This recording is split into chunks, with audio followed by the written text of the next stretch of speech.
Kvėpavimas galima įsivaizduoti kaip kokį tai, ar ne, akvariumo, ar ne, pirminant gal juda kažkokia žuvelė, ar dar kažkas, ne. Aukštyn žemyn kvėpavimas. Įkvėpimas, iškvėpimas. Vyksta, ištisai nuolat, kasdienoje. Jau aš šneku ne apie sesiją ir ne apie užsiėmimą, tiesiog kasdienoje. Bet kas jį sustabdo, tą ištisinį kvėpavimą, ar ne, jeigu taip, kai medituoja, ten kažkokia vipasana, sesija, dar kažkas, tai sako, laikyk ištisai, aukštyn žemyn, va, kaip mes darėme seminaruose, ar ne? Bet kasdienoje jis irgi teka įkvėpimas, iškvėpimas. Bet kur jisai sustoja? Kas jis stabdo kvėpavimą mūsų kasdienoje? Jis stabdo mūsų mintys. Pagalvojo taip, įsitempė kažkur krūtinė, pagalvojo kitaip, įsitempė pečiai, pagalvojo dar trečiaip, įsitempė kaklas, dar trečiaip, žandikaulis. Tai yra ištisai gaunasi stabdžiai ir kliūtis tame kvėpavimo tekėjime. Taigi, kuomet mes jaučiame kvėpavimą, tiesiog jaučiame, va tas yra, jisai pagrindas tas yra. Mes jaučiame, mes neleidžiame jam sustoti. Tai yra, aš esu sąmoningas, aš kažką galvoju, kažką veikiu, bet aš jaučiu savo kvėpavimą tuo pat metu.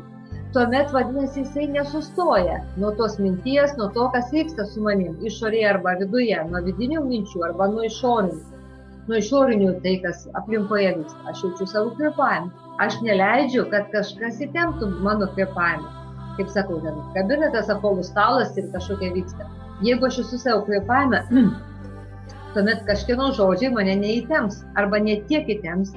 Ir kartu jie tarsi neįkris į mane taip stipriai ir neliks energetinių pėdsakus. Taigi, kuomet yra mūsų dėmesys kvėpavime, mes neleidžiame tai samskarai, tai įspūdžiui, tai minties įspūdžiui, tam emocijos įspūdžiui, tam iš išorės, kas vyksta, kažkas mums kažką sako, pavyzdžiui, mus tai jaudina, bet jeigu mūsų dėmesys kvėpavime, mes neleidžiame reaguoti netinkamai savo, mes neleidžiame savo kažkokį veiksmą padaryti, kažkokį žodį išleisti. Nesako, žodis nežvirblis, pasakė viskas. Tai yra nejaugus kažkokia pasiekmė. Jeigu yra mūsų dėmesys kvėpavime, tuomet mes kvėpavimas jisai tampa toks tekantis. Jis netampa toksai, netampa nebūna pertraukiamas. Arba jisai mažiau būna tam pertraukiamas. Jis ilgiau būna nepertraukiamas. Iš to nuo to viskas prasideda. Jau kaip jūs ateitant seminarus internetinius, sakot, man krūtiniai spaudžia, aš negaliu žiovauti, kažkas parašė kasdienoje, aš negaliu to daryti, pas mane tas. Tai yra todėl, kad kvėpavime kasdienoje nuolat vyksta tie pokyčiai. Kuomet kvėpavimą uždaro kažkokia mintis, emocija ir dar kažkas. Ir dabar jūsų dėmesio laikymas kvėpavime, va tai, ką mes dabar mokomės, tas dalykas jis yra labai svarbus.